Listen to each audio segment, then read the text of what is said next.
Você sabia que no dia 26 de setembro é celebrado o Dia Nacional dos Surdos? A data marca a inauguração da primeira escola para surdos no Brasil, em 1857, no Rio de Janeiro. Nesse dia, a comunidade surda relembra as lutas por melhores condições de vida, trabalho, saúde e cidadania. Hoje, no Olhar Social Entrevista, mostraremos quais foram as conquistas dos surdos no campo da educação e no reconhecimento de sua identidade.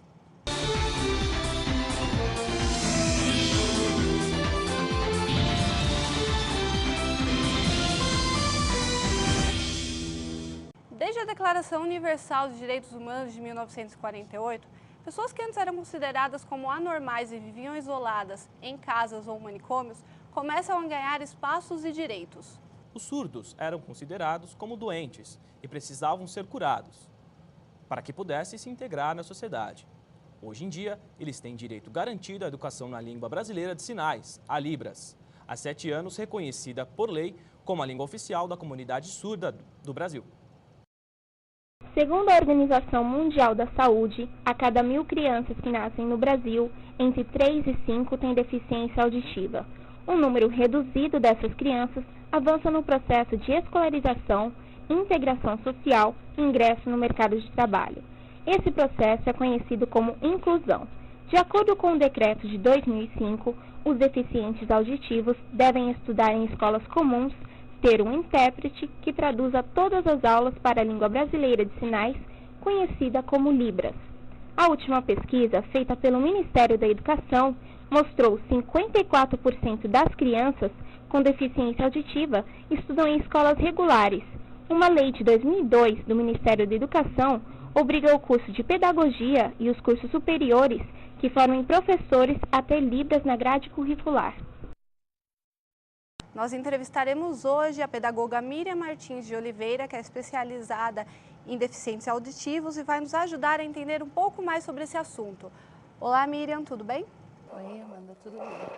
Miriam, como vimos no vídeo, as pessoas surdas conquistaram um direito importante, que é a comunicação por meio de Libras. Como era feita essa alfabetização antes da aprovação da lei e como ela é realizada agora?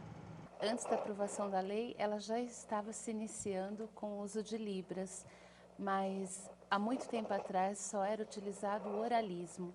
O surdo era obrigado a falar na nossa língua oral. Ele era educado dessa forma, né? E aí, com a lei de Libras, foi o grande sucesso, a grande vitória dos surdos pela educação deles, o respeito pela língua de sinais. Então, os professores vão ter que preparar 2 aulas, uma para o ouvinte e outra para os surdos? Não, tem o processo da inclusão, que é a lei federal que está acontecendo, que estão lutando para que isso aconteça, né?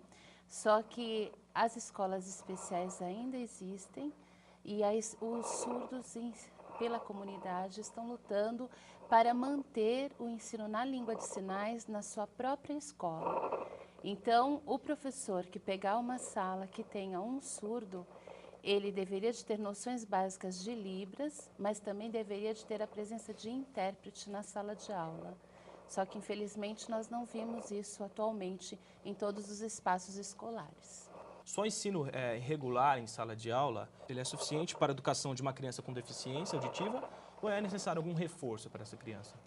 Então, com a inclusão, os alunos eles vão num período na escola comum e no outro período eles vão ter o reforço, o apoio escolar com o professor especializado. E esse reforço é para trabalhar os conceitos que ele aprendeu no ensino regular.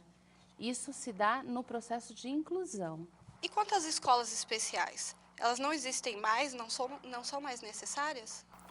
As escolas especiais ainda existem, porém elas estão diminuindo a procura das escolas especiais e também elas estão sendo fechadas.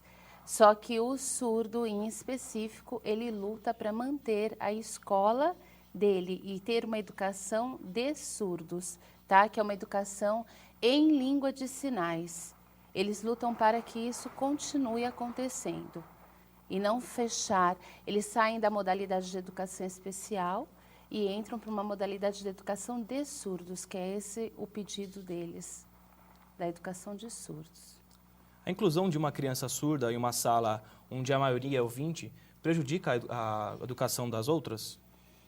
Não, muito pelo contrário. Onde a sala, a maioria é ouvinte, o professor, na realidade, vai utilizar da língua oral. Então, o prejudicado nessa história é o surdo, né? Então, na sala de aula regular, quem vai se prejudicar é o surdo e não os ouvintes, porque a professora faz uso da língua oral. E muitos conceitos não vão chegar ao surdo, vão chegar às crianças ouvintes, mas aos surdos não vão chegar.